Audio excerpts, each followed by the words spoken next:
Bonjour, c'est moi, c'est Dominique. Comment ça va? Alors me voilà, je suis rendue à faire les vidéos pour répondre à vos questions. Alors j'ai eu plusieurs questions, j'ai plusieurs cartes éparpillées sur ma table ici, alors je vais tenter de répondre à toutes. Alors merci beaucoup pour votre réponse aussi nombreuse. Alors premièrement, j'aurai quelques petits messages à vous donner, des messages généraux. Et ensuite, j'ai plusieurs questions, plusieurs personnes qui ont posé des questions par rapport à un peu mon histoire, comment j'ai commencé à faire scrapbooking. Alors, j'ai réuni quelques questions et je vais nommer tous les prénoms de celles qui ont posé des questions. Alors, vous allez reconnaître votre question là.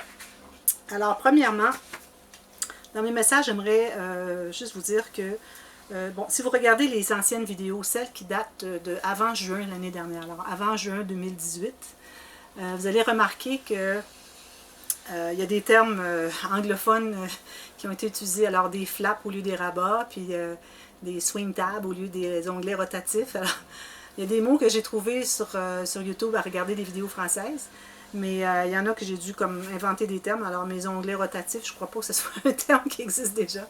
Alors vous allez reconnaître vous allez entendre des termes qui sont anglophones ou qui sont peut-être mal traduits, parce que je commençais tout juste à faire des vidéos en anglais.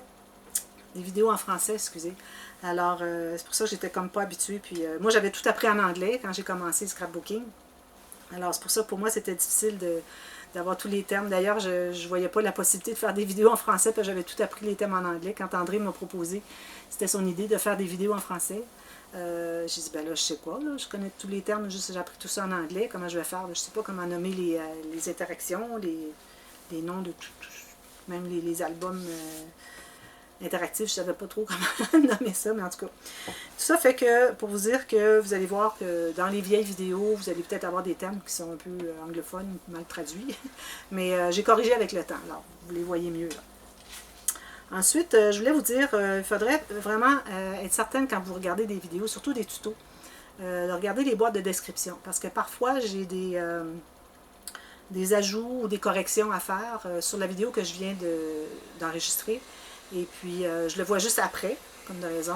Et puis, je ne voudrais pas tout recommencer. Alors, surtout quand je fais des tutos et que je bâtis quelque chose, alors c'est plus difficile pour moi de... Alors, je ne dois pas tout détruire pour refaire parce que je me suis trompée, j'ai oublié une petite mesure. Alors, regardez toujours les boîtes de description. Et aussi, si vous suivez des séries, regardez toute la vidéo de l'étape de la série de tutos. Et peut-être aussi aller voir au moins la boîte de description de la prochaine ou encore même regarder la prochaine avant de faire celle que vous voulez faire. Au cas où j'aurais des petites corrections. Alors, je vais faire ça parce que je ne voudrais pas que vous fassiez des erreurs et être obligé de les détruire. Alors, c'est important de regarder ça. Ensuite, on me demande souvent des questions par rapport au matériel pour acheter, à quel endroit je me procure tel ou tel matériel. Alors, moi, comme vous savez, ou si vous ne savez pas, vous allez le savoir avec cette série de vidéos, moi, je suis au Canada. Alors, les magasins en Europe, en France, bon, je connais Action, j'ai entendu parler de Noz, mais sinon, il n'y a que Amazon.fr que je pourrais vous recommander parce que je peux voir le matériel qu'ils ont. J'ai regardé Action, et puis ils n'ont pas un site internet où on peut voir tout leur matériel. Alors, c'est difficile pour moi de vous dire à quel endroit vous pourriez vous procurer telle ou telle pièce de matériel, morceau de matériel, finalement. Alors, parce que moi, j'achète mes choses seulement au Canada et aux États-Unis, alors je ne pourrais pas vous aider pour ça. Alors, bon, peut-être qu'il y en a encore qui vont me poser la question, mais je vais continuer à répondre. Je ne peux pas vous aider parce que je suis au Canada, je ne connais pas les magasins en France. Mais si je vois quelque chose sur Amazon.fr, je vous mets le lien. Parfois, ça peut être un peu cher. Je vais vous spécifier si je vois que le prix est bon à comparer à ce que je paye aux États-Unis. Parce qu'aux États-Unis, c'est là où on paye le moins cher, où on a le plus de variété, le plus d'options, plus de choix. Et puis, tout est possible à peu près là-bas. Alors, je suis vraiment choyée. D'ailleurs, c'est une des raisons pour laquelle on habite ici. On a choisi exactement le village où on habite. C'est qu'on est tout près des frontières américaines. Et puis, on peut aller magasiner là-bas. Mais bon.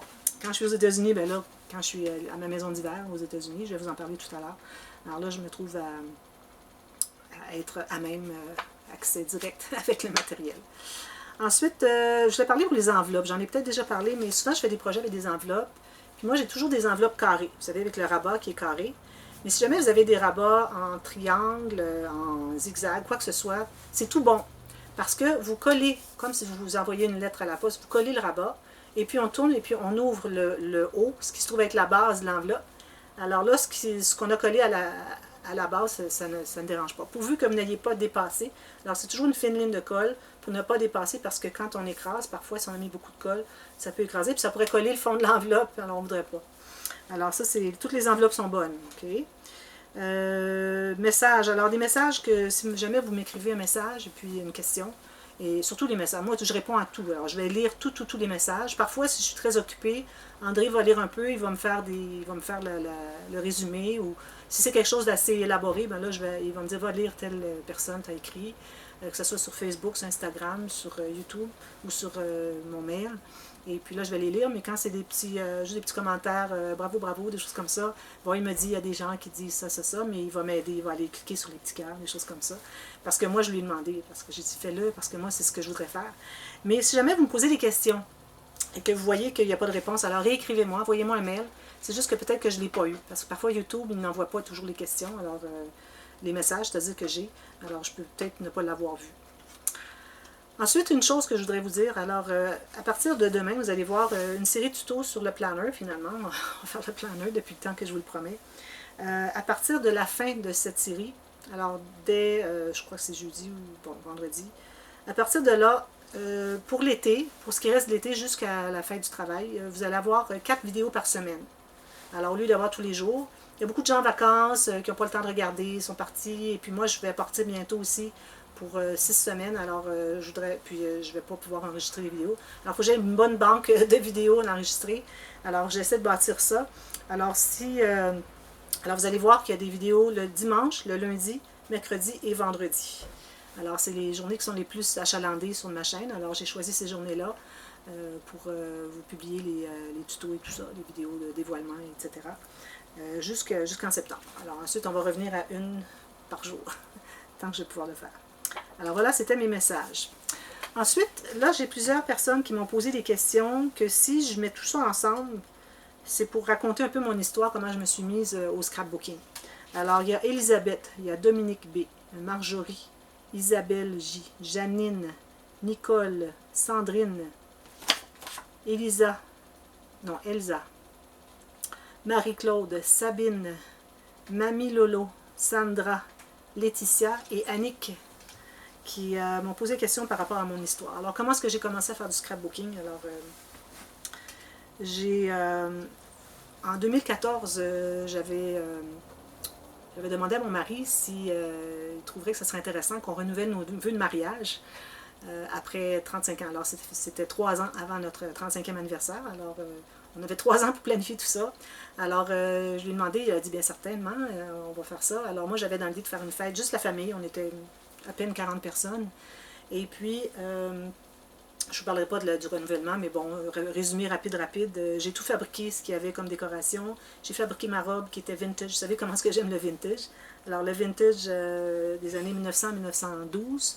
Alors, je ne voulais pas aller dans les années folles parce que là, ça devenait des robes différentes. Puis moi, je voulais vraiment que ma robe soit plus romantique un peu.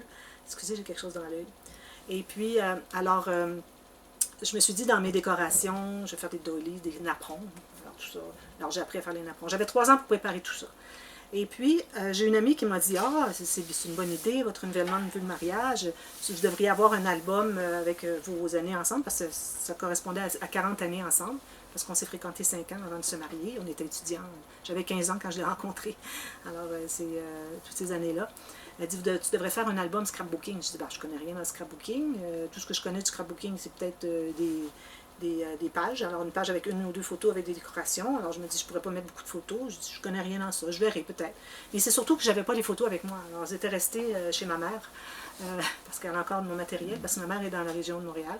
Et puis moi, j'étais dans l'Ouest canadien. Alors, j'ai dit, si jamais je vais visiter ma mère et ma famille au Québec, là, ben, je pourrais ramasser mes photos et puis les apporter puis faire un album. Mais je ne savais pas encore si c'était possible. Alors, j'ai dit, je verrai. Alors, finalement, on a décidé que l'hiver, le Noël après, oui, pas le Noël qui venait après, l'autre suivant, qu'on irait au Québec visiter la famille. Alors, je dis, ben, je vais pouvoir aller chercher mes photos. Je pourrais faire un album, scrapbooking. Je dis, je vais aller voir ce que c'est un peu, scrapbooking. Ben, je trouvais que l'idée était bonne d'avoir des photos de nos 40 ans. Alors, je suis allée voir sur YouTube. Alors, j'ai commencé à regarder. En un mois, j'ai regardé tous les jours au moins 2 ou 3 ou 4, 5 heures de visionnement de vidéos. Un peu de tuto pour connaître la base un peu. Je ne savais pas comment monter un album et tout ça, faire des pages et puis quelques interactions. Alors là, j'ai appris comment faire scrapbooking. Et puis là, je m'étais dit, bon, ce que je vais faire, c'est que je vais me pratiquer. Avant de faire notre album, je vais me pratiquer. Je vais faire des albums pour tous mes petits neveux et nièces. Ils étaient 8. Finalement, il y en a un qui s'est ajouté, alors ça fait 9. Finalement, le dernier a eu un gros album parce que là, j'étais rendue un petit peu plus expérimentée. Et c'était comme 3 ans après. Mais bon. Alors, je me suis pratiquée, j'ai fait des albums assez spéciaux, mais vous ne pouvez pas les voir sur ma chaîne, je ne faisais pas de vidéos dans ce temps-là. Et puis là, ben, j'ai pris goût à le faire, alors j'ai continué.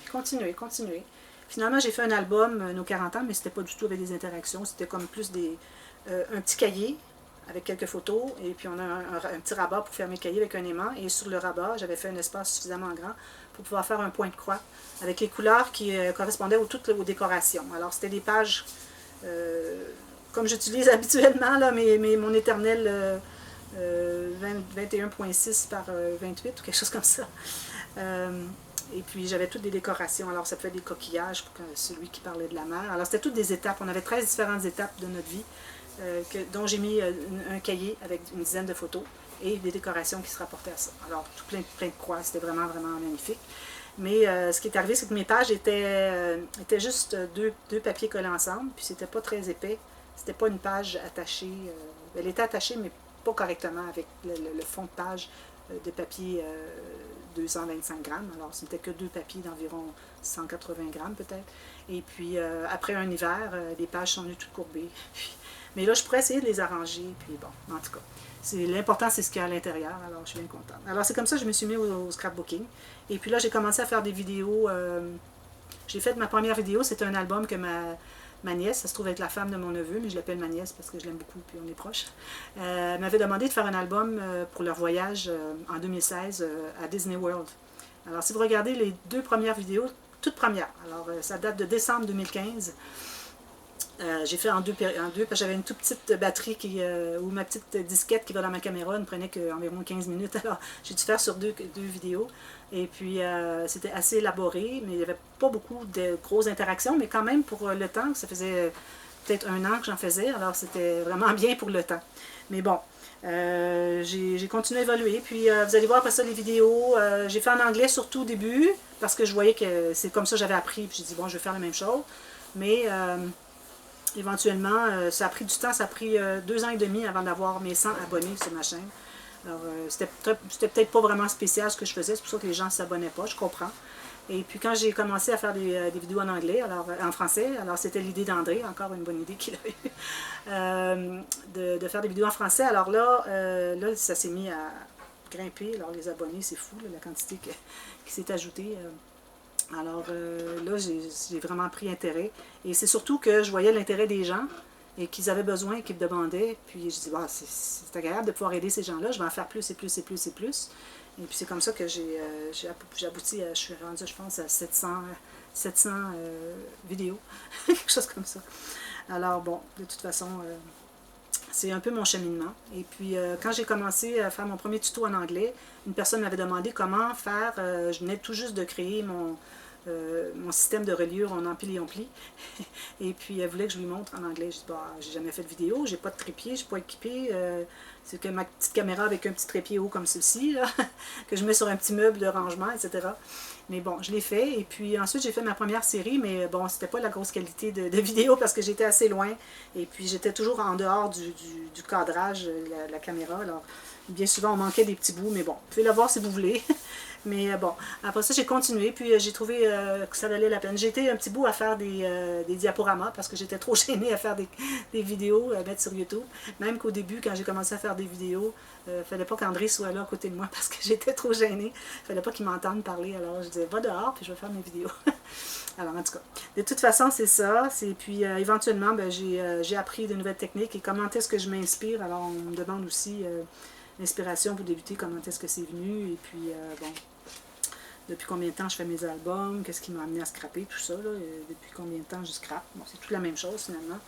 Mais bon, là je me suis mise à faire plus de vidéos et je voyais l'intérêt des Françaises. Alors là j'étais vraiment emballée, et puis j'ai vu mon nombre d'abonnés grimper, et puis ça m'a vraiment réjoui.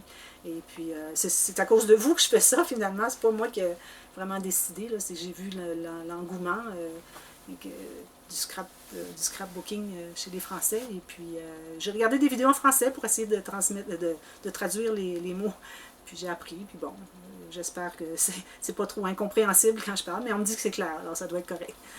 Alors c'est comme ça, mais je vais vous en reparler un petit peu au travers d'autres questions aussi, des petits détails que dont j'ai peut-être pas parlé. Alors je vous reviens avec la deuxième partie, et là je vais parler un petit peu des techniques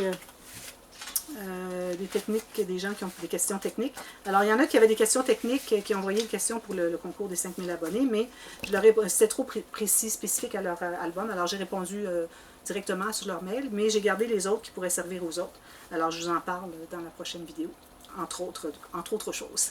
Et puis, aussi, je vais vous présenter Bianca, parce qu'il y a quelqu'un qui m'a demandé de présenter Bianca. Alors, je vous reviens. À plus tard. Bye bye.